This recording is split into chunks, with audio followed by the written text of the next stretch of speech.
Já são 9 horas, né? A gente precisa começar a nossa aula. Quem tiver alguma outra dúvida, pessoal, pode me procurar aí, tá? No particular, tá? Manda mensagem, insistam, manda mensagem, tá? Às vezes eu não respondo na hora, tá? Peço desculpas até aquelas pessoas que eu demoro para responder aí na correria, né? Tem situações que eu acabo não respondendo, tá? Mas situações particulares que eu não consegui tratar aqui, às vezes uma situação que a gente não, né, nem deve tratar aqui no geral, né, com todo mundo, vocês podem mandar mensagem para mim aqui, a gente tenta resolver, tá bom? Acho que no mais é isso, a gente está na semana 16, com essa semana a gente tem 4 a 5 semanas aí para a gente concluir as nossas atividades, mas assim, pensem certinho na questão das atividades teóricas, tá? Vamos decidir aí, de repente, até amanhã, no mais tardar aí até sexta-feira, tá? Se a gente vai com as atividades presentes, se a gente vai, se vocês preferem as atividades online ou ao vivo ou gravadas, tá? Então, se vocês quiserem gravadas, já posso disponibilizar todas as aulas para vocês, tá? Mas é isso, tá? Acho que o que tem que ser decidido por agora mais é só a questão das atividades teóricas, né? E a data da vista-prova, tá, pessoal? Para a gente fazer essa vista-prova aí no presencial, tá? Vocês podem, de repente, aí escolher uma data aí, essa semana acho que vai estar bem, dependendo da minha disponibilidade, ou na semana que vem, acho que é mais, acho que é melhor, no período vespertino aí, que eu vou estar disponível aqui para vocês aqui na faculdade, a gente reserva uma salinha ali, para quem quiser vir conversar comigo, questionar alguma atividade, a gente vai estar disponível, tá bom? Certo, pessoal? Então vamos lá, vamos para nossa aula, tá? Só beber uma água aqui.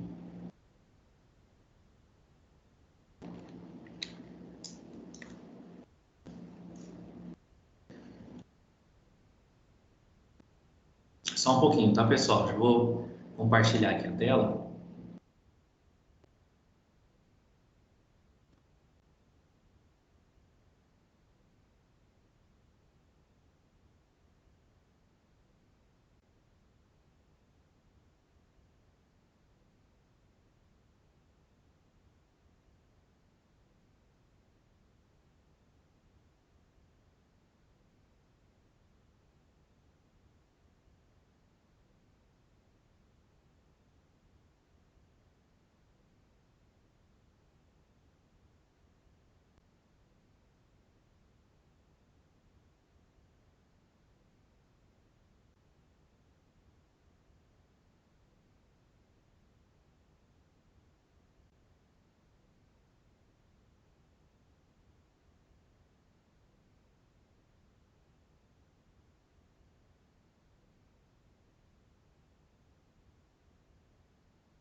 Vocês estão vendo a tela compartilhada aí, pessoal? Acho que está compartilhando ainda. Agora sim, professor.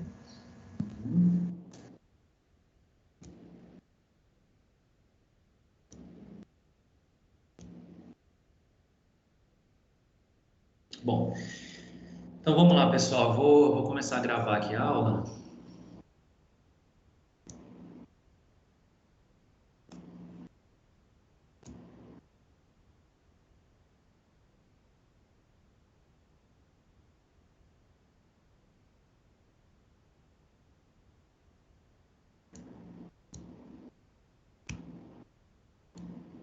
Ok, então vamos lá. Pessoal, hoje a gente vai falar de um tema, eu não sei se vocês chegaram já a ver, tá, alguma coisinha na faculdade, né? É um tema cada vez mais crescente aí no meio acadêmico, né? E que por muito tempo, né, esteve esquecido, né, dentro da ciência, né? E que é uma dimensão que todo ser humano tem, né?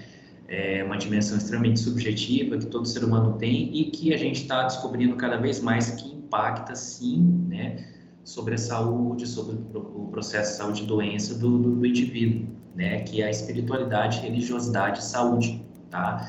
Então, a gente vai trabalhar propostas de cuidado integral 4, né, fechando aí, né, a questão da integralidade, né, a gente viu lá a abordagem individual, abordagem familiar, vocês vão ter aulinha aí de abordagem comunitária, especificamente atenção domiciliar, né, com a professora Carlinha, que vai enviar para vocês a aula, tá, que é a proposta de cuidado integral 3, e a gente finaliza aí com as propostas de cuidado integral 4, né, com essa dimensão aí do ser humano, que é espiritualidade, religiosidade e saúde, tá? Eu participo, né, sou membro do grupo de trabalho em espiritualidade e saúde da Sociedade Brasileira de Medicina de Família, né, e ali a gente consegue discutir, né, alguns temas interessantes, né, sobre o assunto. Posteriormente, quem se interessar mais sobre o assunto também, a gente pode mandar mensagem aqui para mim, eu mando artigos. Quem quiser, tá, fazer de repente alguma pesquisa, tem muita, é um tema muito interessante para a gente trabalhar na atenção primária, tá? Carece de muitas pesquisas ainda, entendeu? Dá para a gente fazer um projetinho aí, entendeu? Tô disponível, tá? Tá? Para quem se interessar no assunto, a gente para poder orientá-los, tá? Então, pessoal, vamos lá. Espiritualidade, religiosidade e saúde. Eu trago para vocês, primeiramente, um casinho clínico, tá? Esse caso clínico, ele é compartilhado pelo Dr. Paulo Fontão, que é um médico de família, né? Um dos integrantes do grupo, né? É um caso adaptado, tá? Eu vou mostrar para vocês, é um casinho que acontece, né? Com uma certa frequência aí na atenção primária. Então, senhora, GMM, 60 anos, portadora de diabetes e hipertensa, né, há 5 anos, né, que foi diagnosticada, sempre bem controladas até então. Segundo que também reforçava, a gente comunitária vivia em uma casa sempre muito limpa, organizada, tomava corretamente a medicação, né, amlodipina, losartana e metformina, e fazia corretamente a dieta. Em um determinado dia, ainda antes de chamá-la para consulta, né, ele explicando, né, o Dr. Paulo explicando para a gente, ouvi que ela tossia no corredor, né? Tava tossindo muito, né? Se fosse hoje em dia, né, a gente já suspeitaria de Covid, né? Mas, né, ele contou esse relato, se não me engano, foi em 2018, 2019, né? Negou que fumasse, né? Os exames que havia feito e que deveria lhe passar na consulta não estavam bons. O controle da PA mostrava um certo descontrole nos últimos 2 meses, tá? Então, ela estava com uma hipertensão descompensada já há 2 meses, né? Por algum fator, né? Insisti com a pergunta se fumava, né? Porque a ausculta respiratória era muito sugestiva, né? De fumante, né? De tabagista, né? Até que ela se abriu e me respondeu, tá? Lá no final da aula a gente vai ver o desenrolar desse casinho, tá? Outro caso, tá interessante, né? Caso clínico 2, que a gente vai ver o desenrolar lá no final da aula, é o senhor JPPM, 72 anos, dislipidêmico controlado, ex-alcoolista, casado com a senhora MM, 70 anos, a qual recentemente havia sido diagnosticada com CA de mama avançado, adenocarcinoma ductal invasivo, né? Sob cuidados paliativos, e ela estava sob cuidados paliativos domiciliares, além de grande dificuldade de locomoção devido à gonartrose bilateral. Fazíamos visitas domiciliares ao casal pelo menos uma vez por mês, já há uns 3 meses, e percebíamos que mesmo sob aquela situação difícil, aquele casal nunca deixava de esboçar um sorriso no rosto e às vezes até brincavam com aquela situação, né? A ACS e eu sempre comentávamos que aquele casal era muito forte, né, no sentido psíquico, né? Questão de resiliência, né? Eram religiosos, cristãos, sendo que toda quinta tinha reunião de oração naquela casa à noite. A Bíblia Sagrada era o livro de cabeceira. Na manhã de uma segunda, um dos filhos do casal me procura na unidade e diz que sua mãe falecera naquele sábado. Obviamente, fiquei triste, né, com a notícia e decidi marcar uma visita domiciliar ao senhor JP, né, naquela sexta. Na sexta-feira, na visita domiciliar, eu entrar em sua casa, esperando encontrar um clima típico de luto, né, e a gente vai ver o desenrolar dessa história, né, casos e causos que acontecem aí no dia a dia nas unidades, né, relacionados à espiritualidade e religiosidade. Bom, pessoal, o que a gente vai trabalhar hoje, tá? Já são 9h10, né? Vamos tentar finalizar a aula até às 10, mas vamos lá. Espiritualidade, religiosidade, conceitos e fundamentos, tá? Espiritualidade, professor, como assim? A gente vai falar de espírito, vai falar de, né? Calma, vou falar para vocês o que é espiritualidade, o que é religiosidade, são conceitos diferentes, tá?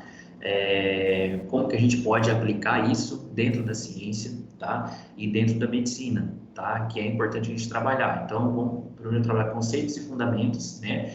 Espiritualidade, religiosidade, saúde, evidências, tá? A gente trabalha com medicina baseada em evidências, não é achismos, né? Então, existem diversos artigos, eu vou mostrar para vocês diversas evidências em diversas revistas renomadas, tá? Tratando de espiritualidade, religiosidade, saúde, tá? Então, não é coisa de achismo, é evidência, né? Robusta, né? Por que abordar espiritualidade e religiosidade na atenção primária? Quando que eu posso abordar? Como que eu abordo, né? Claro que não existe uma resposta muito simples para todos esses questionamentos, né? Mas eu vou tentar passar um pouquinho para vocês, até porque não é um tema exaustivo, não é um tema que a gente, né? A gente termina uma aula ali, né? E acaba discutindo tudo, né? É uma questão muito subjetiva, né? De pessoa para pessoa, cada um tem suas crenças, mas o que a gente sabe é que, num todo, tá? Isso influencia muito na nossa saúde, nosso modo de agir, né, e no processo de saúde e doença, né. Diagnóstico, vamos falar um pouquinho sobre diagnóstico espiritual, religioso e manejo na atenção primária, tá?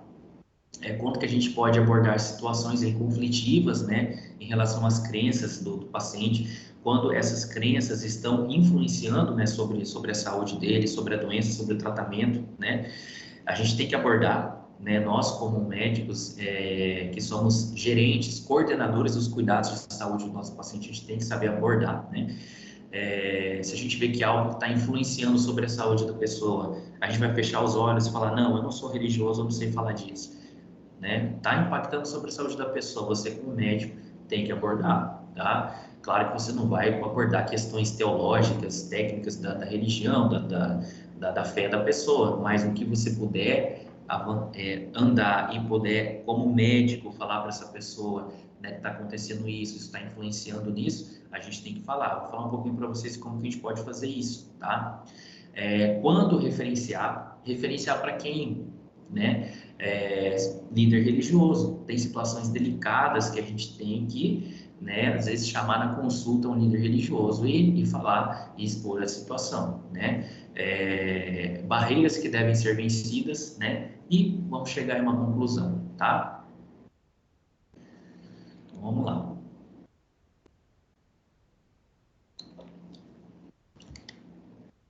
Pessoal, aqui a tela para mim está bem pequena, tá? Então eu não estou conseguindo ampliar aqui a tela, mas tá dando para enxergar aqui. Qualquer coisa, se eu passar alguma coisa batida no slide aí, vocês perguntam, tá?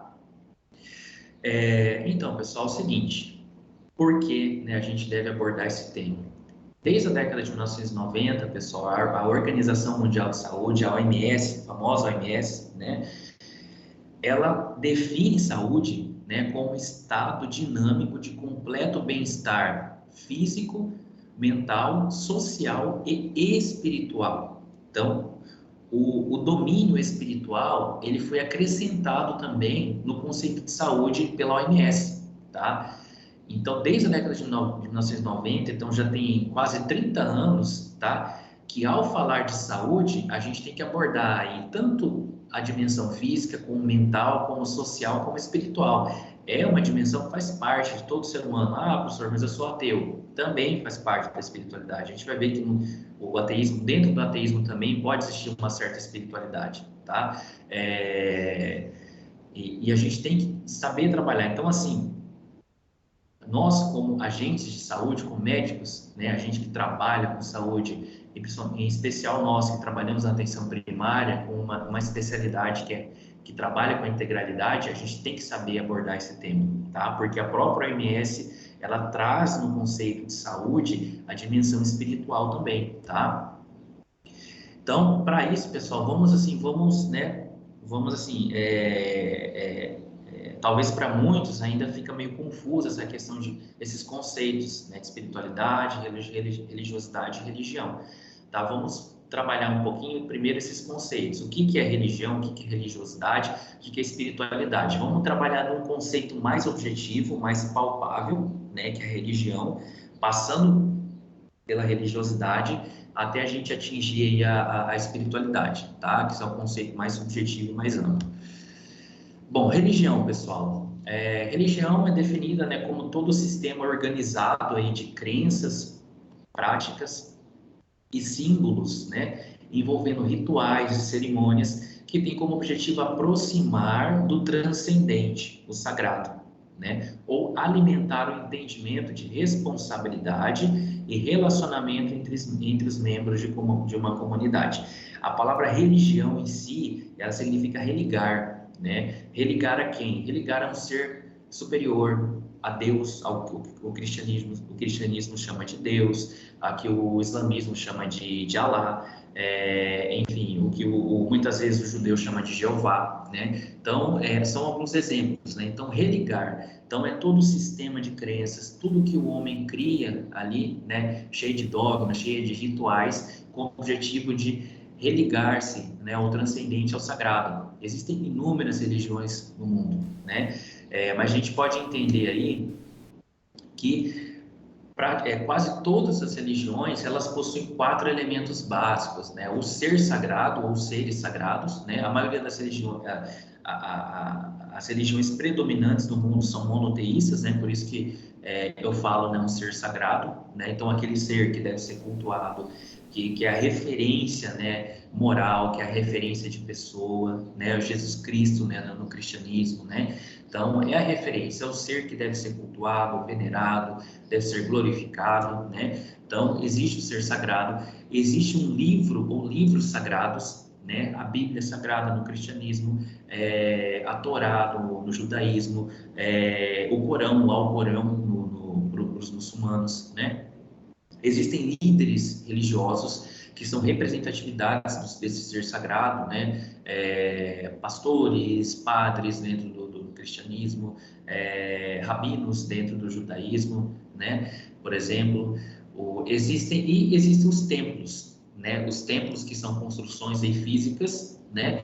Que são locais ali em que se reúne uma certa comunidade religiosa para poder adorar, poder glorificar esse Deus, né? Igrejas, mesquitas, sinagogas, né? Sinagoga do judaísmo, mesquita do islamismo, tá?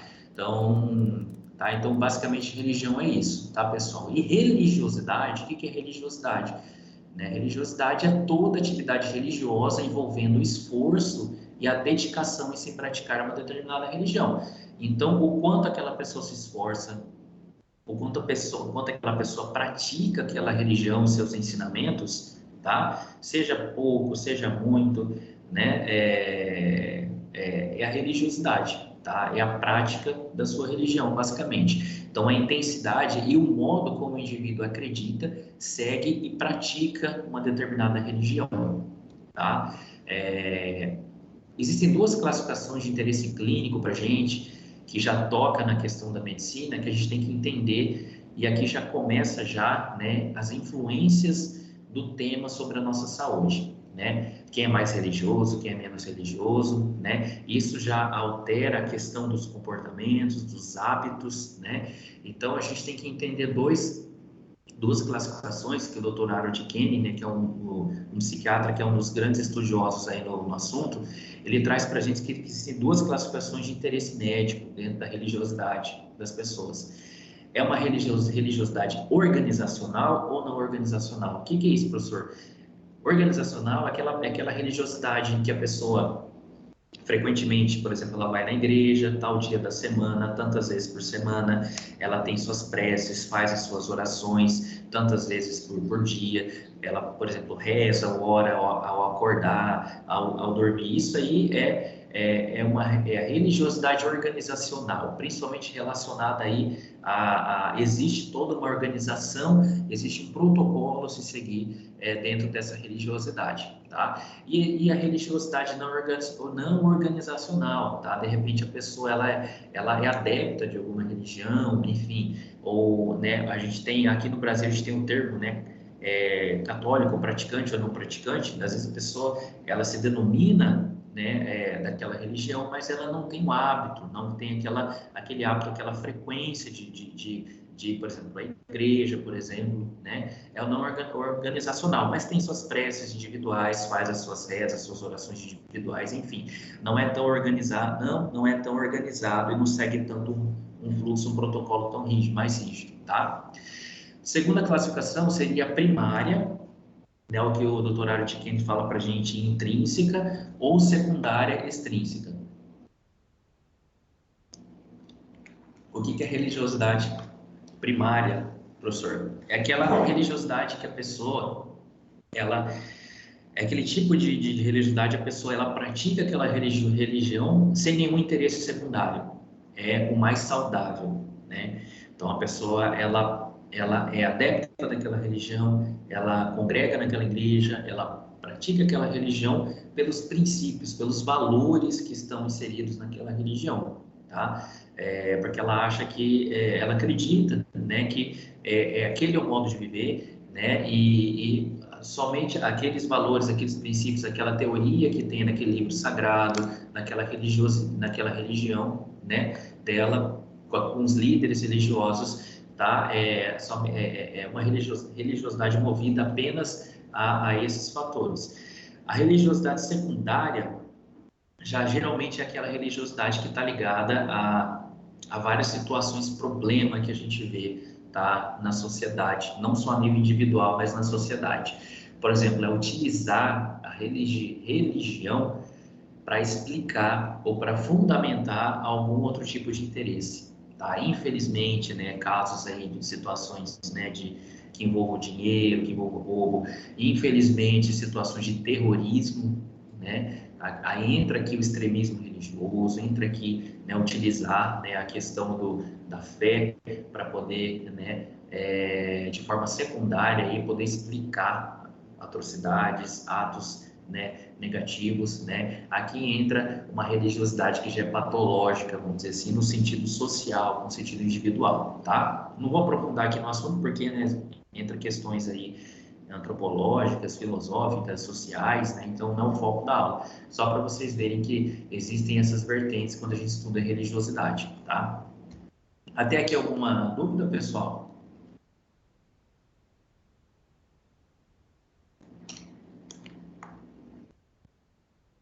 Né? Então vamos lá. E ainda falando de religião, né, pessoal? Então o cristianismo, né, ele continua sendo, né, a religião predominante, né? Cerca de 31,2% da população mundial. Então, a cada 3 pessoas, uma se denomina cristã, né? Se é praticante ou não, se é católico, evangélico, enfim, ortodoxo, enfim, né? Isso a gente não vai entrar no mérito aqui agora, mas uma a cada 3 pessoas se denomina cristã. Outras religiões que a gente vê também, né? A segunda religião mais predominante é os muçulmanos, o islamismo, né? Muito forte ali no Oriente Médio, muito forte na Ásia, né? Principalmente no eixo mais Oriente ali, né? Existem aquelas pessoas que se denominam sem religião, não tem um tipo de religião, tá? Depois, a terceira religião mais predominante é o hinduísmo, né? Só a Índia, né? A Índia, por ser o segundo país mais populoso, aí, um dos países mais povoados, né? Só ela já é responsável por classificar aí o hinduísmo, né, como a terceira religião mais predominante, é muito forte, né? O hinduísmo na Índia, né? Depois vem o budismo, o judaísmo entra ali, né? A gente tem um número menor de judeus, né? Mas, enfim, essas são as religiões mais predominantes mundo afora, tá? Aqui está a distribuição das religiões no mundo, né? O cristianismo ali muito forte nas Américas, né? Muito forte na África ali subsaariana. em roxinho ali o cristianismo, né? A gente vê o islamismo numa África ali mais ali acima do deserto do Saara, né? Os países muçulmanos ali, Argélia, Egito, né? No Oriente Médio, né? O hinduísmo ali na Índia, né? As religiões ligadas aí o shintoísmo, por exemplo, no Japão, né? Ali na Europa, né? É forte também a questão do cristianismo, né? Embora existam, está diminuindo a questão do número de cristãos na Europa, mas a gente ainda vê uma religião muito forte, um segmento muito forte de cristianismo na Europa. Enfim, essa é a distribuição, tá, das religiões do mundo, as crenças, né, que as pessoas elas adotam aí, né, as religiões que as pessoas adotam mundo afora, tá? Bom, falamos de religiosidade, tá? Religião, religiosidade, agora vamos no degrauzinho superior aí, que é a espiritualidade, que é o foco da nossa aula, tá? O que é espiritualidade, pessoal, tá? A espiritualidade, tá? Quando a gente estuda esse tema, tá? Eu já falei desse autor para vocês aqui, já citei esse autor aqui para vocês na aula. É obrigatório a gente estudar esse autor chamado Kenny, tá? O Dr. Harold Kenny era uma das grandes referências aí no estudo de espiritualidade e religiosidade e em suas influências sobre a saúde. Ele tem diversos, centenas aí de trabalhos, artigos publicados em revistas renomadas, diversos livros publicados sobre o tema, tá? Ele ainda dedica, né? Ele está vivo, dedica boa parte do seu tempo no estudo. É um psiquiatra norte-americano da Duke University, se não me engano, que estuda aí esse tema, tá? E o que ele traz para a gente, que é o conceito que a gente mais usa hoje em dia para espiritualidade, né? É aquela busca pessoal para entender as respostas sobre a vida, sobre o seu sentido e sobre sua relação com o sagrado ou transcendente, tá? Outra definição de espiritualidade, também o Dr. Harold Kenny está aí no meio, né? É a busca pessoal pelo significado e propósito da vida que pode ou não estar relacionado à religião. Opa, aqui a gente já começa, né, a diferenciar aí espiritualidade de religiosidade. O Charles, que é outro, né, médico, outra referência no assunto, né, define para a gente que a espiritualidade é um aspecto da humanidade que se refere à forma como os indivíduos procuram e expressam um sentido e um propósito, e a forma como experimentam a conexão com o momento, consigo, com os outros, com a natureza e com o que é significativo e sagrado. Então percebam que é um conceito mais amplo, né? Então, quando a gente fala de espiritualidade, a gente trabalha aí, a gente pode entender que é uma busca individual constante por um sentido e propósito da vida e do fim da vida, que muitas vezes está relacionado à conexão com o sagrado, com o transcendente, tá? Com algo imaterial. Isso é espiritualidade, tá? E existem alguns... A gente entende que espiritualidade é um fenômeno exclusivo do ser humano, tá? Quando a gente estuda espiritualidade, ela tem aspectos tanto racional, emocional, como comportamental. Às vezes muitos podem estar pensando, espiritualidade, a meditação, o cara tá zen, não sei o quê, tá? Não é só isso, tá? A espiritualidade, ela tem aspectos tanto racionais, tá? Crenças, tá? A pessoa, ela acredita que aquilo é verdade para a vida dela, tá? Não é um mero emocionalismo, tá? Não, o cara não tá zen, não tá, né? Não está meditando, não, a pessoa vive aquilo lá, a pessoa acredita que aquilo é verdade para a vida dela, né? Então existe esse aspecto racional, tá? Existe um aspecto emocional, sim, claro, existe um aspecto comportamental envolvendo a espiritualidade. Quais são os aspectos cognitivos aí, racionais envolvendo a espiritualidade? Então, ideações, significados, então significados que a pessoa atribui, né, para os eventos que acontecem na sua vida, para crises que acontecem na sua vida. Então, ressignificações, por exemplo, sobre uma pandemia de Covid, né? Está dentro de um livro sagrado, né? Para mim significa isso, né? Então, a pessoa pode explicar. Um cristão ele pode entender que uma pandemia de Covid está dentro do contexto escatológico de fim do mundo, né? Isso é o que ele acredita, tá? E a gente tem que respeitar isso, né? Bem como o budista pode acreditar numa outra coisa, então é a forma como ele ressignifica, entende, né, aquele contexto, a vida dele, a saúde dele, tá? Crenças, sentido, tá? Propósito, valores, quais são os valores que ele defende, reflexões e filosofia, tá? São os aspectos cognitivos envolvendo a espiritualidade. Mas a espiritualidade não é só racionalismo, espiritualidade é sentimento também, é aspecto emocional, sentimentos de esperança. Espiritualidade alimenta sentimentos aí de esperança, de gratidão, de paz espiritual, conceito de paz espiritual, né? Mesmo que as circunstâncias estejam difíceis, né? Amor, conexão, né? Conforto, né? Existe um conforto, mesmo passando por situações aflitivas, eu posso ficar confortado porque tudo vai dar certo, tá? É tudo garantido que vai dar certo no futuro, né? De glória, por exemplo, né? Suporte, alívio, refrigério e contentamento são aspectos emocionais envolvidos dentro da espiritualidade, tá? E aspectos comportamentais, tá? Atitudes, a forma como eu encaro, como eu vivo em sociedade, aspectos morais, né? Muito da nossa moralidade, no bom sentido da palavra, né? Do que eu acredito que é certo, do que eu acredito que é errado, é alimentado pela espiritualidade, pela religiosidade, né? Então, atitudes moral, relações interpessoais, né? Então, a forma como eu me relaciono comigo mesmo, como eu me entendo comigo mesmo, a forma como eu devo me relacionar com as pessoas, até onde eu posso chegar, até onde eu não posso, até onde avançar, onde eu não posso. Isso é influenciado muitas vezes pela espiritualidade. Então, assim, espiritualidade é um conceito mais amplo, né? A gente não tem que entender só como aquele cara zen que fica meditando, não.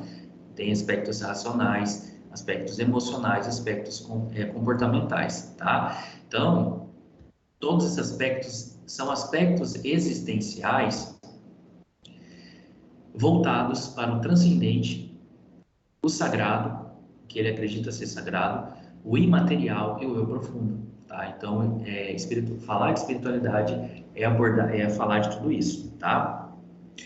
E esse é um modelinho que existe dos 3 Hs, né, de avaliação da espiritualidade, né, que é o RET, cognitivo, filosófico, o emotivo, vivencial e o comportamental, que é aquilo que eu já falei para vocês, são aspectos aí racionais, aspectos, aqui no meu slide está muito pequenininho, eu não estou conseguindo ler, mas depois vocês leem com mais calma, né, então, aspecto racional, crenças, o que ele acredita, propósitos, significados para a vida dele, tá? Verdades absolutas que ele acredita, tá? E não necessariamente está dentro de um contexto.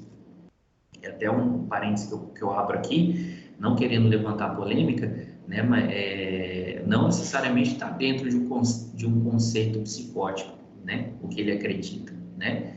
Então, né, por muitas vezes as crenças religiosas elas foram entendidas aí por alguns estudiosos como dentro de um contexto psicótico, de delírio, enfim, né? Não, muito antes disso, né? É o que a pessoa acredita, é o que a pessoa crê. Claro que existem situações de psicose, de situações de delírios, de conteúdo religioso, mas, né, são situações que a gente tem que avaliar aí, né, de forma individual, né? Geralmente, esses contextos psicóticos não vêm só com delírios, mas vêm com alterações comportamentais, vêm com alucinações, né? Mas já são outros 500 que a gente não vai abordar aqui.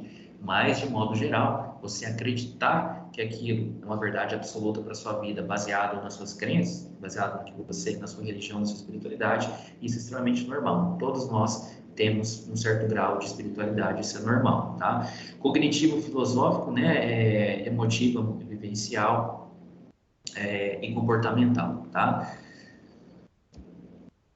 Então, pessoal, a gente entende aí que a espiritualidade é um conceito muito mais amplo, né? Existem ferramentas para se atingir a espiritualidade, ou seja, essa busca transcendente, individual, por um significado, por um sentido, por um propósito de vida, ela pode ter várias ferramentas. A religiosidade é uma delas, é a mais comum, é a mais praticada, né? Como a religião é religiosidade. Mas a pessoa ela pode desenvolver a sua espiritualidade, por exemplo, em artes. Tem pessoas que desenvolvem com a música, com a pintura, tá? Tem pessoas que desenvolvem espiritualidade com a meditação, tem pessoas que desenvolvem sua espiritualidade com a conexão com a natureza, né? Os índios, por exemplo, tem pessoas que e a própria busca, na verdade, científica também, tem alguns autores que acreditam que pode ser fases aí de se atingir, de se buscar a espiritualidade, tá? Então, assim, só para vocês entenderem que é um conceito mais amplo, mais subjetivo, né? Menos palpável, mas que influencia de alguma forma, assim, sobre os seus comportamentos, sobre o modo que ele vive, sobre o que ele sente, o que ele acredita, logo influencia sobre a sua saúde, principalmente mental, né? E saúde física também. Ok? Alguns conceitos aqui a gente tem que trabalhar também, pessoal. Então, teísta, agnóstico, né? Por exemplo, quem que é o teísta? Teísta é aquele que acredita, está no campo de acreditar, na crença, é aquele que acredita que divindades existem, mesmo a ciência não comprovando essa existência, pois para acreditar não há necessidade de comprovação científica, basta fé. Esse é o teísta. Muitos de nós aqui, brasileiros, somos teístas, somos cristãos, né? Eu, por exemplo, sou cristão, sou um teísta, né? Então, é um conceito de crença, de acreditar que independe de verdades aí científicas para poder comprovar, né? O gnóstico, quando a gente fala de gnóstico, por exemplo, é aquele que julga saber que divindades existem. Então, já tá dentro do domínio de sapiência, né? De saber, né? Ele julga saber que divindades existem, né? Então, esse é o teísta, esse é o gnóstico. E quem que é o ateu, né? É aquele que não acredita, né, que divindades existem de forma convicta, mesmo, por outro lado, a ciência não refutando a existência dessas, né? A ciência não comprova nem a existência, nem a inexistência de divindades, né? É questão de fé. A maioria tem fé, outros não têm, tá? Então, o ateu, ele não acredita, ou pelo menos ele acredita que não existe, né? Na verdade, o ateu também, ele tem sua crença, né? Ele acredita que não existe, né? Então, se a gente for lá por esse lado, né? Mesmo a ciência não refutando a existência dessas, tá? Então, e o agnóstico? Quem que é o agnóstico? Né? Alguns se declaram agnósticos, eu sou agnóstico, né? Alguns falam assim, eu sou agnóstico, né? O agnóstico é aquele que julga ser impossível saber, afirmar ou negar a existência de divindades, pois não há comprovação suficiente para chegar a essas conclusões.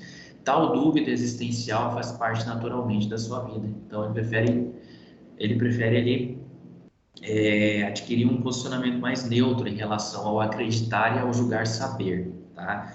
Então, ele julga ser impossível saber, afirmar ou negar a existência de divindades, tá? Então, assim, são classificações espirituais, principalmente religiosas, tá? Que a gente, né, que a gente tem que entender aí a princípio, tá? E que muitos que podem impactar aí sobre a saúde, sobre o tratamento de uma pessoa, tá? Quando a gente aborda, tá, a espiritualidade, a religiosidade, pessoal,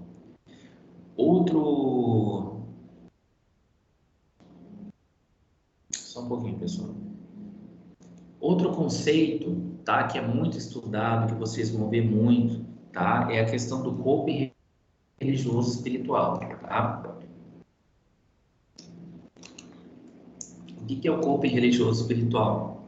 Então, assim, são estratégias cognitivo-comportamentais para o enfrentamento e o manejo de uma situação estressante, doença, envolvendo perspectivas e aspectos pessoais religiosos ou de espiritualidade. Então, é um modo, basicamente, como eu coloquei ali naquela linha menor, é um modo como a pessoa lida com um evento estressor ou uma doença, pode ser no contexto de doença. Aqui a gente entra, né, no primeiro item do método clínico centrado na pessoa, que é explorando a saúde, a doença, o enfrentamento da doença, né? Então, é o modo como a pessoa enfrenta, lida com aquela situação de doença ou um evento estressor associado à sua espiritualidade, tá? Então, esse é o corpo espiritual religioso. E existe o corpo espiritual religioso positivo, tá? Que é aquela pessoa, quando a estratégia traz benefícios ao bem-estar da pessoa, tá? Esse coping religioso espiritual positivo, a gente tem que, de alguma forma, né, encorajar, né, o paciente. Então, por exemplo, quando mesmo no contexto religioso, essa pessoa ressignifica, né, o propósito de dela estar vivendo aquela doença, e ela traz conceitos de fé, esperança, otimismo, é quando a fé daquela pessoa alimenta todos os sentimentos positivos, né? Mesmo que ela esteja num contexto aí, né, atribulado, de dificuldade, né? Então, fé, esperança, otimismo, sentimentos positivos, tá? Autoestima, elevação de autoestima, resiliência, tá? Então, quando a gente estuda a resiliência, ela é muito influenciada por crenças, tá? Existem diversas evidências mostrando o que é resiliência. É aquela capacidade de se amoldar, de alguma forma se adaptar e superar aí as adversidades que a pessoa está enfrentando. Então, resiliência, perdão, né? Alívio e conforto, tá? Então, quando aquele conjunto de crenças, de espiritualidade, religiosidade da pessoa, ela, mesmo enfrentando momentos de adversidade, momentos difíceis, numa situação de doença, independente da doença, ela ressignifica e atribui um sentido positivo para aquilo, tá? Isso é o coping espiritual religioso, positivo, tá? E existe o coping negativo, tá? Que é o contrário, quando a estratégia traz sofrimentos, angústia à pessoa, tá? Quando de alguma forma aquelas crenças que a pessoa tem, aquela espiritualidade, religiosidade, acabam intensificando o sofrimento da pessoa.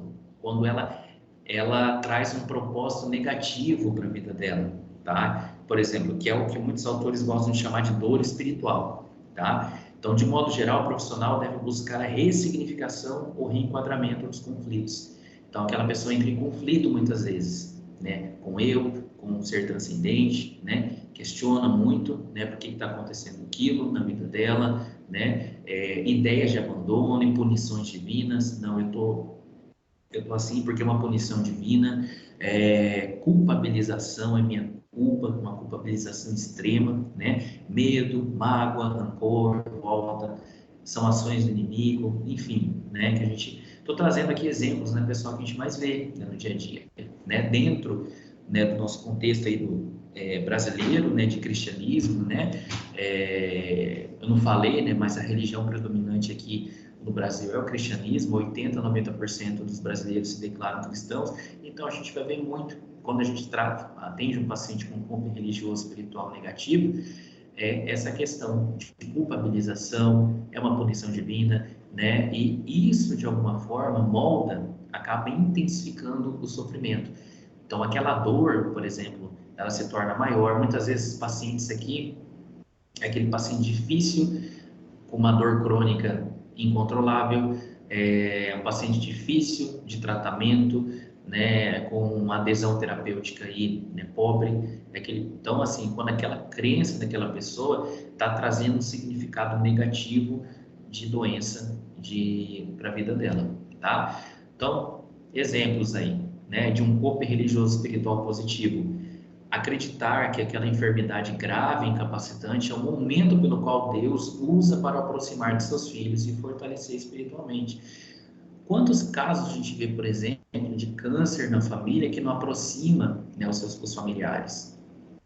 O câncer, por exemplo, é um exemplo, muito claro isso, né? Quem já teve um exemplo de câncer na família aí, né? No pai, na mãe, tio, né? Aproxima tanto parente que a gente nunca viu, né? Acaba aproximando, existe. Então, aquela pessoa acaba ressignificando isso de um modo positivo e ela entende que tudo aquilo está acontecendo na vida dela por um propósito maior, né? De aproximação, de aprendizado, de fortalecimento, né? Então, ela ressignifica de forma positiva aquele sofrimento, tá? Através das suas crenças. E o coping religioso espiritual negativo é o outro extremo, tá? Atribuir uma doença crônica e dolorosa, por exemplo, ao abandono dos cuidados divinos. Ele não olha para mim, não vê meu sofrimento, como poderia me curar assim, né?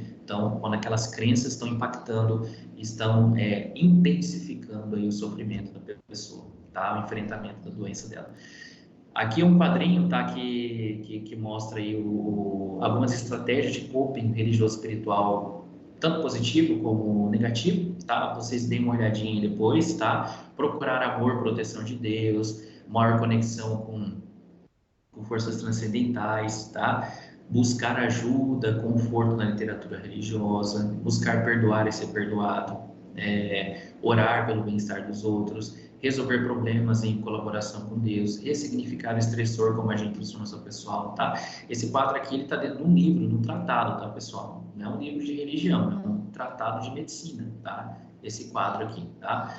Coping negativo, questionar a existência, amor, o ato de Deus, e por aí vai, né? Redefinir o estressor como punição divina, forças do mal, né? Então, por aí vai.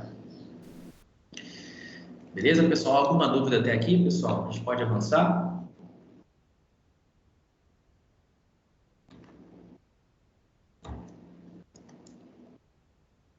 Então, vamos lá, pessoal. Vamos avançar. E existem evidências, eu falei para vocês, né? Existem evidências aí, muitas evidências, tá? Que é importante, tá? Que apontam aí que é importante a gente trabalhar essa dimensão do nosso paciente, né? Quando o paciente, ele senta aí na cadeira do nosso consultório e a gente vai atender e a gente vê aspectos, né? Nosso paciente é religioso, né? Então, a crença dele, né, deve impactar sobre a saúde dele, né? Então, às vezes, existem evidências que para esses pacientes, né, cujas crenças elas impactam muito sobre o seu modo de viver, logo sobre a sua saúde, existem evidências aí que a gente, né, tem que abordar, né? E que isso influencia de alguma forma sobre a sua saúde, tá? Então, estudos envolvendo a associação entre as variáveis espiritualidade, religiosidade e saúde são expressivos, tá? Então, se a gente for lá, por exemplo, na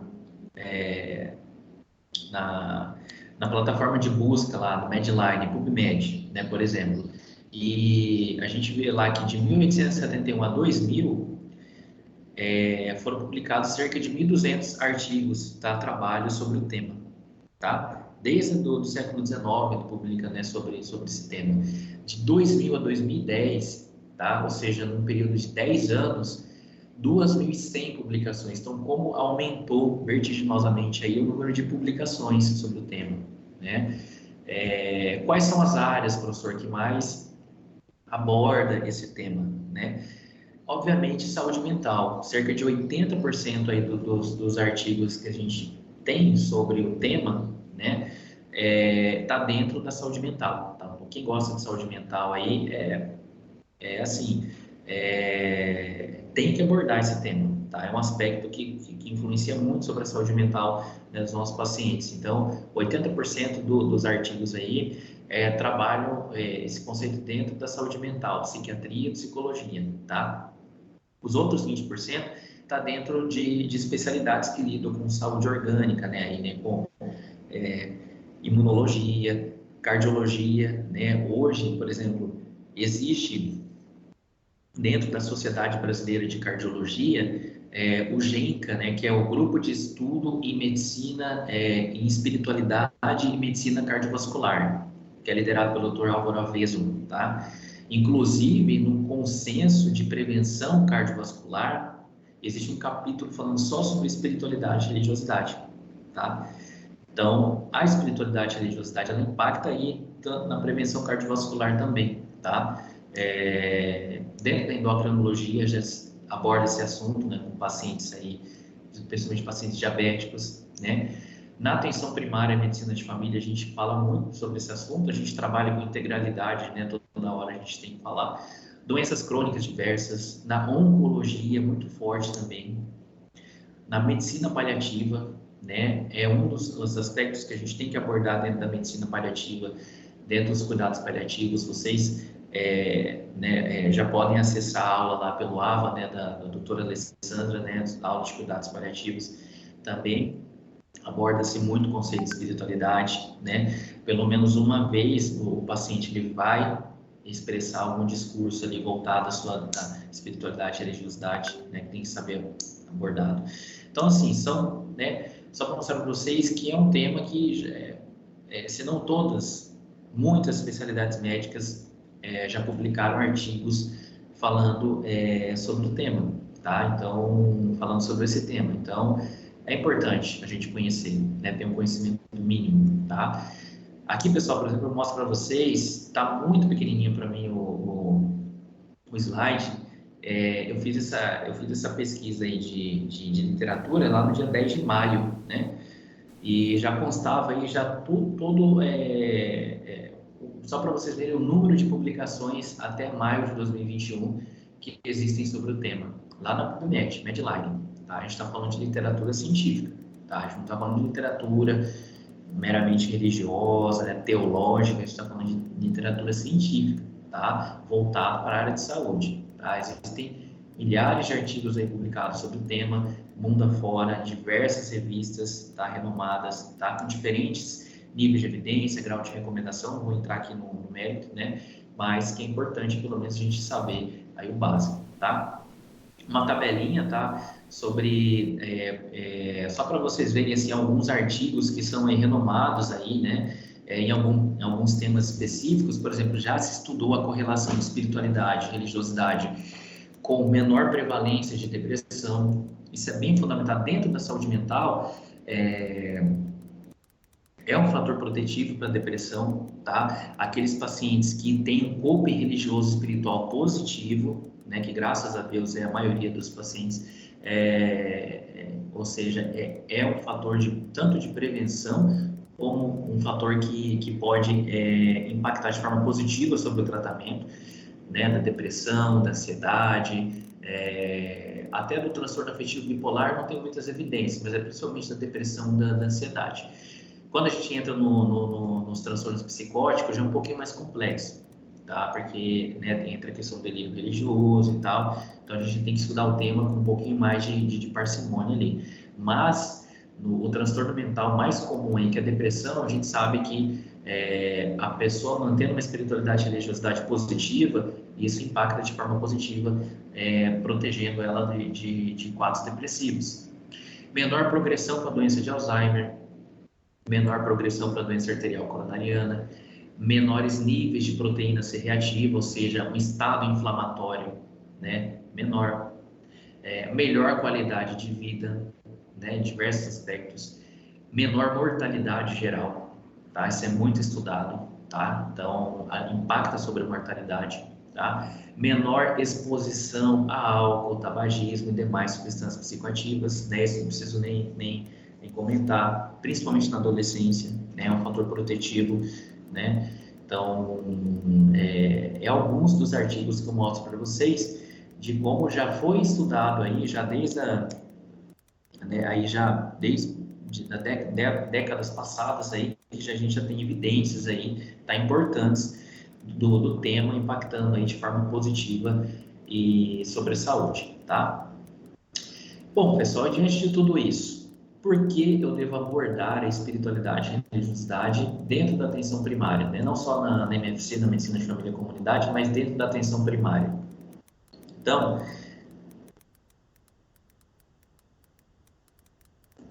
associação com melhores resultados e desfechos em saúde, tá? Medicina baseada em evidências, né? Pessoas são e possuem demandas espirituais religiosas, tá? Que elas inclusive podem trazer no consultório, tá? Pacientes gostariam e querem que seus médicos abordem o tema, muitos, a maioria. Eu vou mostrar para vocês pesquisas no próximo slide, que a maioria dos pacientes eles preferem que abordem o tema, tá? Maior entendimento do processo de saúde e doença do nosso paciente, quando a gente tem um entendimento mais holístico, mas a gente compreende, fulano, então fulano tá com esse comportamento porque isso é influenciado por aquele líder religioso, porque isso é influenciado por aquela religião. Fulano tá deixando de tomar o medicamento por causa disso, por causa daquilo, né?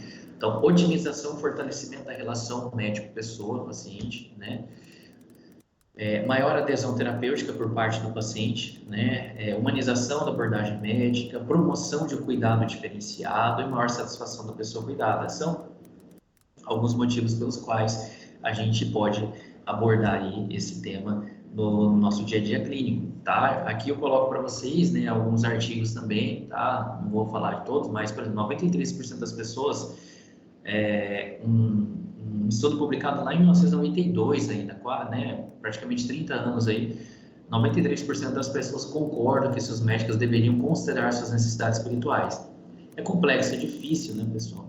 Colocar isso na prática clínica é muito difícil, mas enfim, só para mostrar para vocês que a maioria aí, né, entendem que sim, que os aspectos espirituais eles são importantes, religiosos são importantes para a saúde daquele indivíduo e que se o médico puder abordar, se puder conversar, uma abordagem, né, verbal, né, isso é importante, isso impacta sobre a vida dele, tá?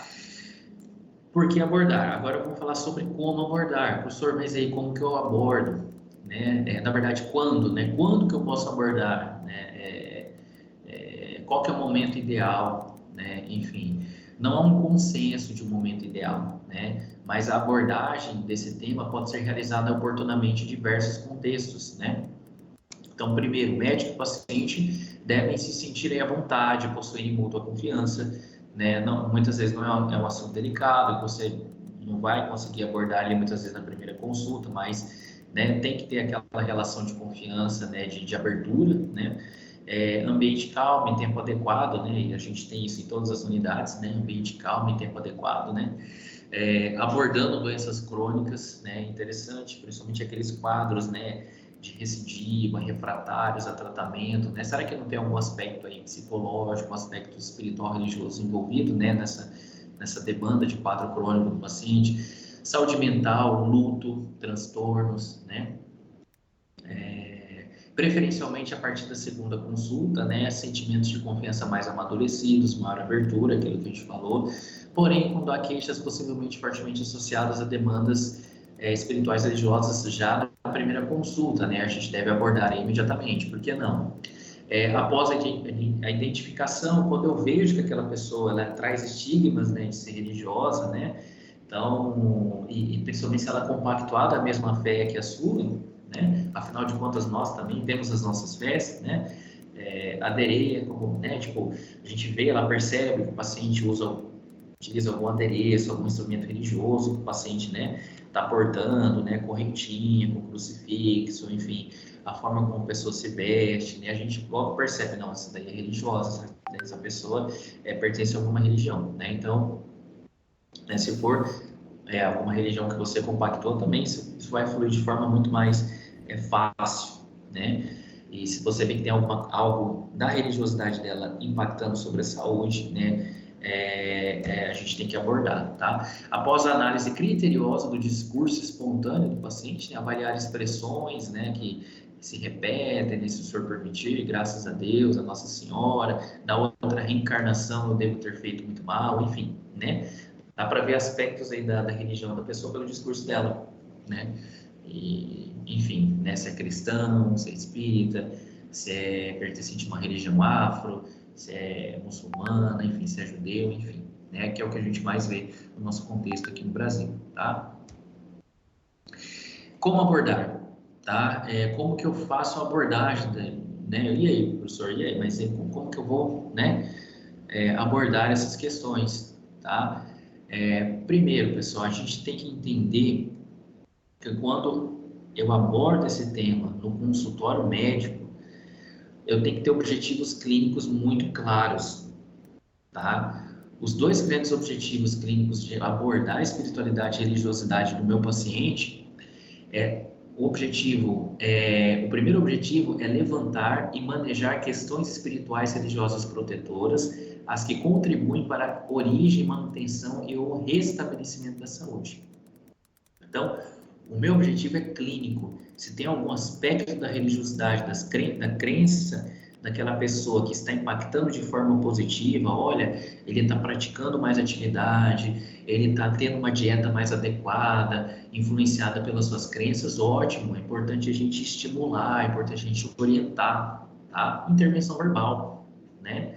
Fala, né? Muito bom, dona Maria, tá? Continua assim, tá? Né? Então, estimular o corpo religioso espiritual positivo, resiliência, otimismo, né? Continua com essa fé que vai dar tudo certo, né? Então, né? A gente, é uma abordagem leve mesmo, pessoal, de fala, né? Que muitas vezes faz toda a diferença numa consulta. A gente muitas vezes aqui fica procurando o que a gente vai fazer, o que a gente vai fazer, às vezes na fala pode fazer uma diferença enorme para o paciente, né? Antes de tudo. E outro objetivo, pessoal, é levantar e manejar o corpo religioso espiritual negativo. Então, aquelas questões das crenças que impactam de forma negativa, né? E originam, né? E ajudam a perpetuar o adoecimento e as angústias daquela pessoa, tá?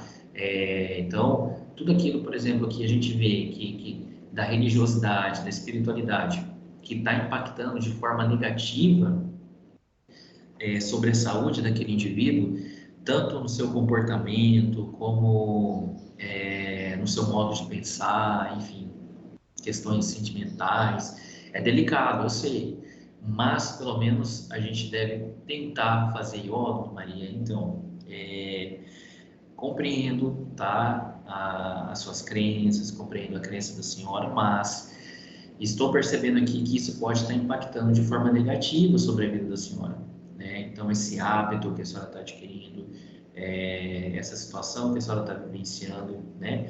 Vamos voltar a tomar o medicamento, tá? Vamos voltar a fazer o tratamento, vamos, né?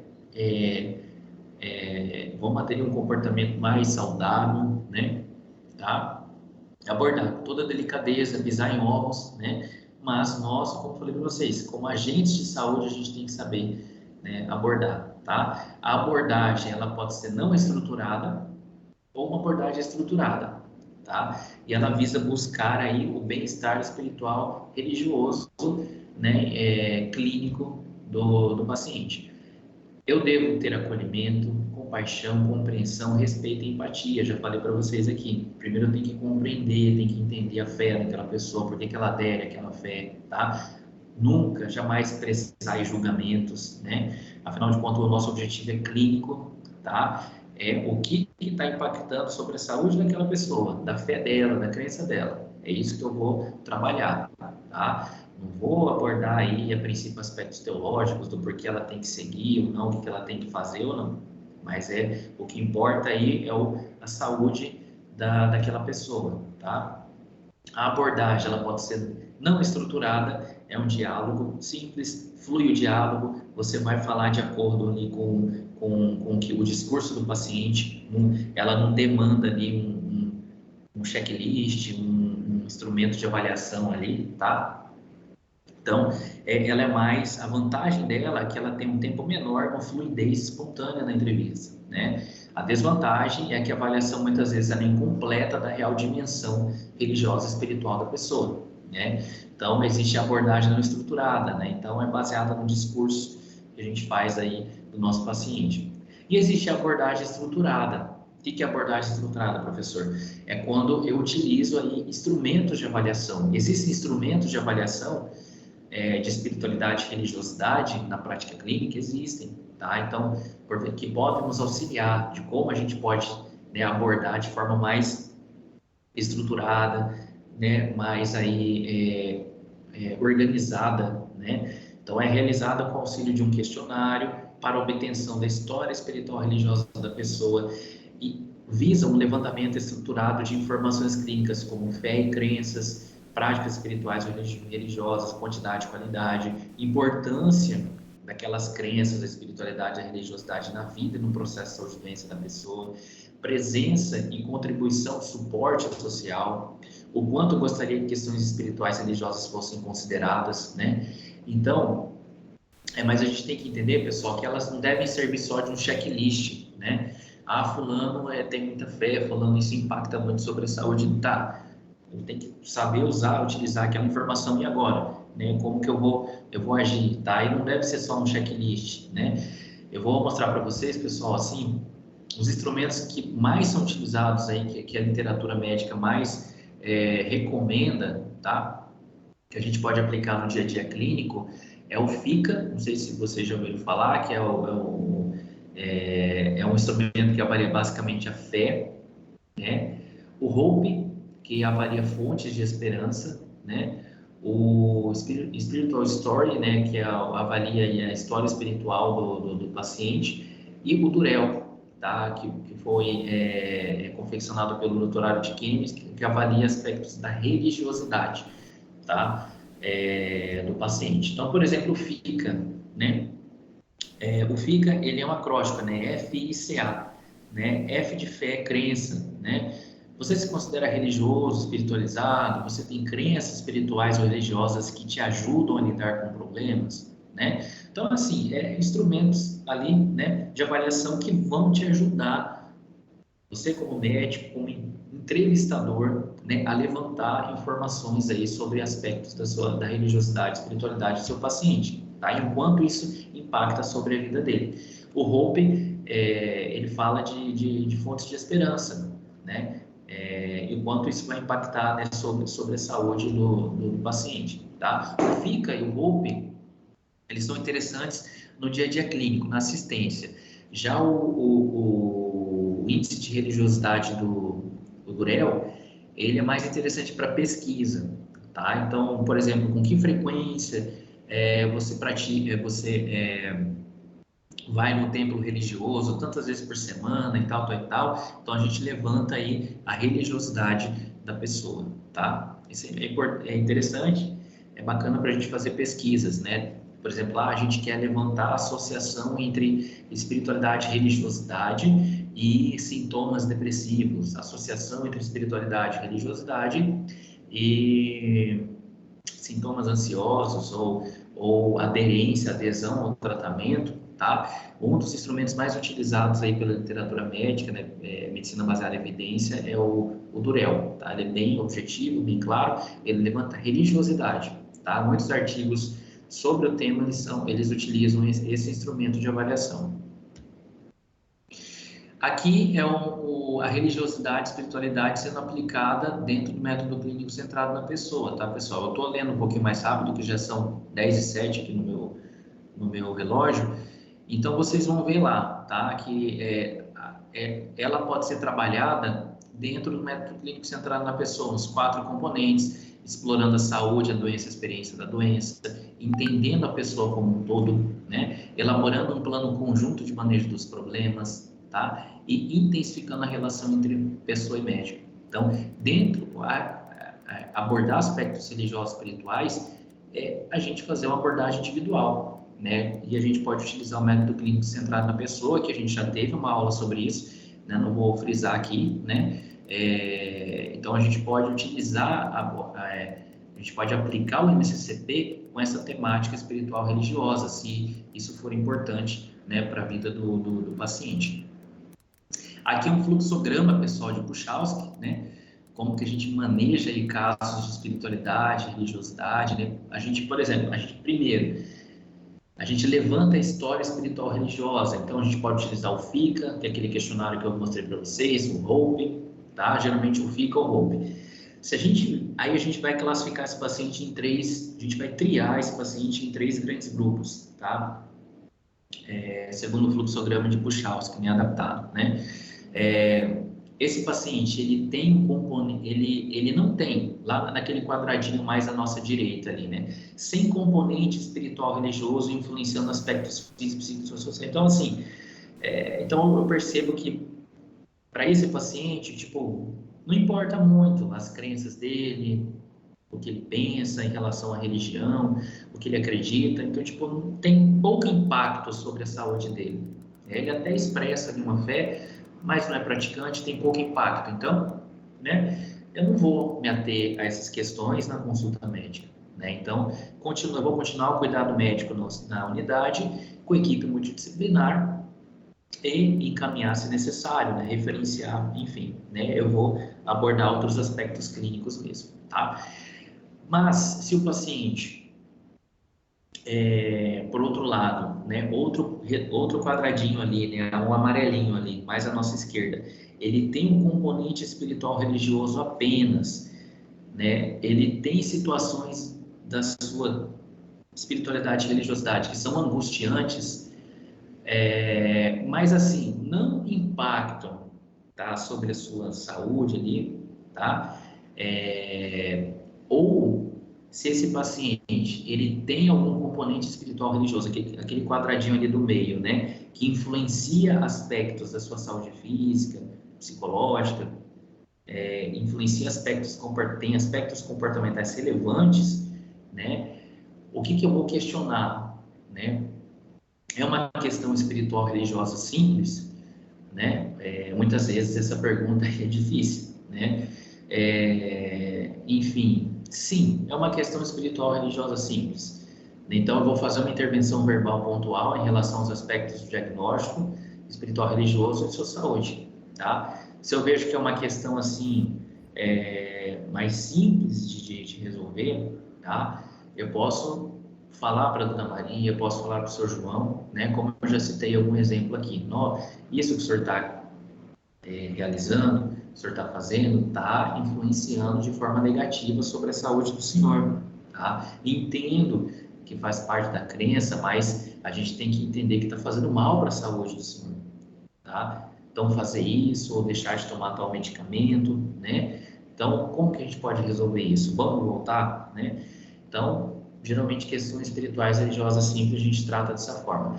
Não é uma questão espiritual religiosa simples, já entra no campo aí filosófico, teológico, já entra numa questão mais elaborada, né? O paciente bate o pé e fala que ele é assim, ele sempre acreditou nisso e não vai mudar, né? Mas está impactando sobre a saúde dele. E aí? E agora? Vai deixar o paciente lá, né? Com aquela situação impactando sobre a saúde dele? O que a gente pode fazer, tá? Como agentes de saúde, teoricamente preocupados com a saúde do nosso paciente, tá? Deixar de lado, é o que ele pensa, é a crença dele, né? O problema é dele. Não, muitas vezes não, a gente não tem que fazer isso, né? Então, é um pouquinho mais difícil, mais penoso, mas assim, se não resolver numa intervenção verbal sua mesmo, né? Você como técnico ali da saúde explicar que aquilo está causando um problema de saúde nele, se não resolver, se ele não se sentir convencido, né? Aí eu tenho que buscar alguma ajuda dentro da religião dele. Muitos autores, né, trazem essa orientação. Então, encaminhar ao provedor do cuidado espiritual, líder religioso, capelão, enfim. Marcar uma visita domiciliar, se for uma igreja ali da comunidade, de repente marcar essa visita juntamente com ele, chamar ali aquele líder religioso para consulta, né? Então, você vê que está impactando de forma negativa mesmo, tá? Na saúde do paciente. Eu nunca precisei fazer isso, tá? Mas tem colegas, né, que já fizeram, já, né? Mas, assim, isso demonstra, pessoal, um carinho, um cuidado muito grande pelo paciente, tá? Você deixa de acreditar, é o problema dele, é a crença dele, o problema é dele, tá? E você se implica, né, na questão de saúde dele, tá? E muitas vezes isso dá certo, muitas vezes esse tipo de intervenção dá certo, tá? Às vezes, para se convencer de que o paciente, para se convencer de que precisa lá de abandonar aquele pensamento, aquelas práticas religiosas em benefício da saúde dele, às vezes ele precisa dessa intervenção mais de liderança religiosa, tá? Muitas vezes isso aí é positivo, tá? A gente consegue bons resultados. Quando referenciar, né, persistência da angústia do corpo religioso, é o que eu já comentei para vocês, né? Existe alguma demanda aí, questões conflituosas, no campo teológico, filosófico, dogmático, a gente não vai entrar no mérito, né? O consultório médico, ele não serve a princípio para essas questões, né? De discussão religiosa, de teológica, não é esse o objetivo, tá? Não quero que vocês entendam que seja esse o objetivo é clínico. Tem algo impactando sobre a saúde do paciente, aí eu vou tentar intervir, né? Não, é uma situação, fora isso, né? Se for uma situação aí complicada de se resolver, mais profunda, aí eu tento referenciar aí para um líder religioso, pastor, padre, enfim, aquele líder que ele espelha, né, dentro da religião dele, tá? Fatores alegados, né, pessoal? Então, estou quase terminando aí a aula, pessoal. Então, desconhecimento e insegurança em começar conversas, né? Então, muitos colegas não abordam, né, esse tema. É difícil, é complicado. né? Medo de interpretação errônea dos pacientes, preocupação em invadir a privacidade da pessoa, preocupação em causar desconforto e afetar assim, a relação médico-paciente, acreditar que questões espirituais e religiosas não são importantes, tanto quanto outros fatores clínicos do paciente, diferenças entre sistemas de crenças do médico e seu paciente, falta de tempo e ambiente adequado, isso pesa muito para a gente no nosso dia a dia, né? Falta de continuidade na coordenação dos cuidados do paciente, muitas vezes você atende o paciente hoje, amanhã pode ser que você não atenda mais ele, né? Falta de treinamento formal, estratégias, protocolos de abordagem e manejo, preocupação em atuar em área não médica, né? Acreditar que não faz parte do papel do médico, né? Fazer parte do papel do médico, pessoal, no conceito mais amplo, é aquilo que eu disse para vocês. Se impacta sobre a saúde do paciente, a gente é responsável, sim, né, de alguma forma, intervir, tá? Bom, finalizando a nossa aula, pessoal, vamos voltar àqueles casos clínicos, tá? Bom, lembra do casinho clínico número 1, daquela senhora, né, que o Dr. Paulo ele compartilhou com a gente, que ele ia atender aquela senhora e ele estava escutando a senhora lá na sala de espera, tossindo, e ele nunca tinha visto aquela situação naquela senhora, e até então era uma hipertensa controlada, né? E meses, cerca de 2 meses para cá, ela estava apresentando uma descompensação da hipertensão, né? E o Dr. Paulo mostrou para a gente esse casinho dele, de certa forma delicado, né? Que ele teve que intervir, né? Mas que teve um desfecho aí positivo, né? Então, ali no segundo parágrafo, né? Até que ela se abriu e me respondeu que era mãe de santo aos finais de semana e para o santo traziam charutos, comidas salgadas, doces, bebidas alcoólicas. Diante disso, eu entendia claramente que sem abordar essa questão religiosa, não conseguia ajudá-la, né? Então, um aspecto da religiosidade dela, da espiritualidade, que estava impactando, né, sobre a saúde, né? Propus que ela, como, né, cavalo, assim que se chama, que incorpora o santo, precisava explicar de alguma forma ao santo que não lhe estava fazendo bem o que comia e bebia nas cerimônias e mesmo ainda o charuto. Não entrei em detalhes como isso aconteceu, mas ela voltou a um controle anterior. Então, vejam a intervenção que ele deu, que ele fez, uma intervenção oral, breve, né? E ele entrou na religiosidade da paciente, né? Ele soube usar a religiosidade da paciente. Ó, vai explicar nessa cerimônia, a senhora vai explicar para essa entidade que não, isso está fazendo mal para a sua saúde, né? E deu certo, né? Enfim, ele mesmo disse que não sabe como se desenrolou, mas enfim, né? Deu certo. Então, qual foi o diagnóstico? O diagnóstico de situação espiritual religiosa impactando o seu controle da hipertensão e diabetes e causando quadro respiratório. Então, aquele aspecto da religiosidade dela estava causando descontrole da hipertensão e do diabetes e estava causando um quadro de tosse crônica, né? Como se fosse tabagista. E aí, né? Ele soube intervir, né? De alguma forma ele soube intervir. Ele não deixou de lado, isso aí é da religião dela, então não vou entrar nesse aspecto, né? De forma delicada, né? E ele interviu. O casinho clínico 2 é daquele senhor, né? O JP, 72 anos, que perdeu a sua esposa, né? No CA de mama, por um CA de mama, e a esposa que estava em cuidados paliativos e acabou ficando viúvo, né, por conta disso, né, dessa perda, né, e foi marcada uma visita domiciliar para esse senhor, né, o senhor JP, né, e na sexta-feira, na visita domiciliar, ao entrar em sua casa, esperando encontrar um clima de luto, percebo que o senhor JP, com o mesmo semblante de sempre, aquele sorriso doce, a voz suave, após ser indagado por mim, ele me responde: doutor, estou certo de que a minha velhinha está num lugar melhor do que eu. Como eu gostaria de estar lá com ela, mas ao mesmo tempo fico alegre, porque o Senhor nos diz na tua palavra que a morte dos seus santos é lucro.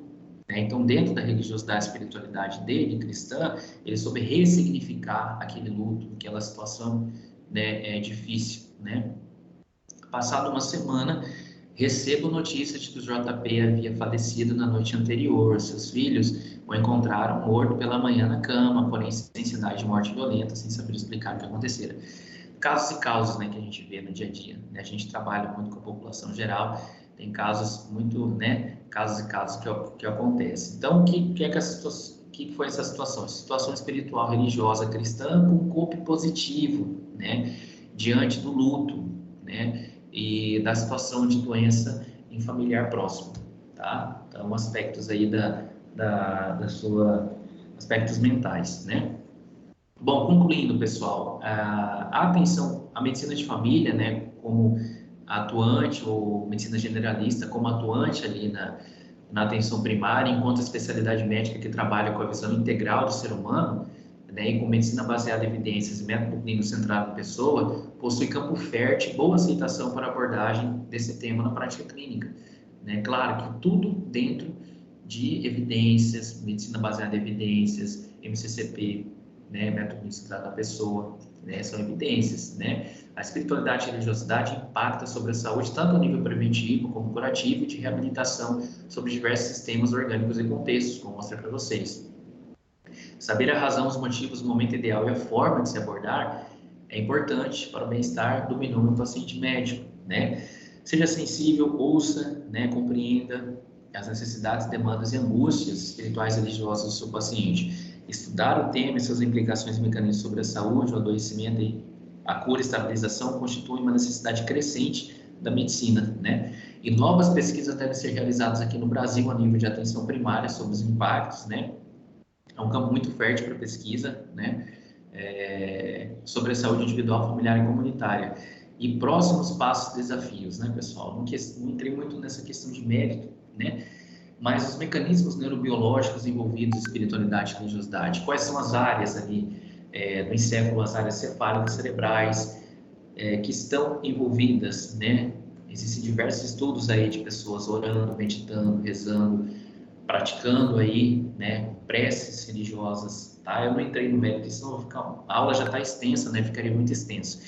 Então, mecanismos neurobiológicos aí por trás da espiritualidade e religiosidade, sobre a saúde, sobre o processo de saúde e doença, experiências de quase morte também, né? EQM, né? Por aí vai, tá? É uma literatura vasta, né? Que a gente sempre tem que estudar com parcimônia, né? E entender que nós somos clínicos e atuamos aí com evidências, né? Antes de tudo, né? Bom, pessoal, era isso que eu queria dizer para vocês, tá? Antes eu coloco para vocês esse slide, tá? Quero trazer à memória aquilo que me dá esperança dentro da espiritualidade que eu tenho cristã, né? Mostrar para vocês. E esse casinho, né? Não sei se vocês já ouviram falar do Matthew, né? Matthew Stanford, se eu não me engano. Se eu não me engano, no Canadá, nos Estados Unidos, tá? O pai desse garotinho, né? Esse garotinho ele teve uma complicação intraparto, se eu não me engano, e desenvolveu uma lesão hipóxica isquêmica, tá? E ele ficou com essa sequela neuromotora por muitos anos durante a infância, durante a adolescência, né? Fazendo vários tratamentos e ali na cadeira de rodas, né? E eu não lembro agora o motivo, mas se eu não me engano ali no final da infância, ou no começo da adolescência, o Matthew ele faleceu. E o pai dele entendeu, dentro da espiritualidade dele, que na verdade aquela morte foi na verdade um livramento de todos os sofrimentos, né, que o Matthew tinha passado na sua infância e adolescência. Ele mandou esculpir, fazer essa escultura no túmulo dele, né, do Matthew, né, saindo da cadeira de rodas, indo para um plano superior, se encontrando com um ser superior, acabando assim todo o sofrimento, né? Então muito interessante, né? Tem isso lá eu esqueci aqui a cidade, mas assim no túmulo lá dá para ver essa estátua, né? Que chama atenção ali, né? No cemitério ali, né? Então tá, pessoal, as referências são o Tratado de Medicina de Família e Comunidade, tem muito do que eu falei para vocês aqui, é um capítulo específico sobre espiritualidade e saúde, tá? Tá lá nesse capítulo, no nosso tratado, na segunda edição, tá? E um livro que eu recomendo é esse, Medicina, Religião e Saúde, tá? Do Dr. Harold Kenny, um livro fininho assim, tá? Ele traz diversas evidências, né, em diversas áreas, diversos estudos falando sobre o tema, o porquê, como, quando abordar, dentro de diversas áreas, na saúde mental, na cardiologia, enfim. Ele é mais detalhado, né? E é bem interessante para quem aí gostar do tema, né? Se interessar aí mais profundamente no tema. Tá, pessoal? Então era isso que eu queria dizer, tá? Desculpa, eu avancei um pouquinho no horário, eu pensei que até às 10 horas a gente poderia terminar, mas né, a gente teve que discutir aqueles assuntos do nosso módulo. Alguma dúvida, algum questionamento, pessoal? Alguma coisa a acrescentar aí, até alguma experiência aí?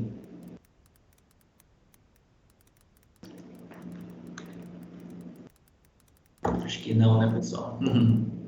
Da minha parte, não, professor. Muito obrigada pela aula.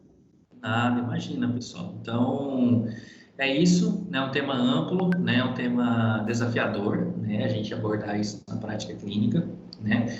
Mas a mensagem que eu quero passar para vocês, pessoal, é a seguinte: impactou sobre a saúde do paciente, a gente tem que saber abordar, tá? A gente tem que saber lidar, pelo menos uma intervenção oral, né? Mas é isso, pessoal. Aí no mais, tá? Vamos decidir uma data ali para nossa vista-prova, tá? E vamos decidir se a gente vai fazer as atividades teóricas aí em horários programados ao vivo ou se vocês vão optar aí pelas atividades gravadas, tá bom? Então, se puderem dar essa resposta aí até amanhã, ou no mais tardar na sexta-feira, tá ok, pessoal? No mais, qualquer assunto aí pode entrar em contato comigo, tá bom? Obrigado pela atenção, desculpa por qualquer coisa aí, tá, pessoal? Fiquem com Deus, se cuidem, tá? É tudo de bom para vocês, tá? Um abraço, valeu. Um abraço, professor, obrigada pela aula.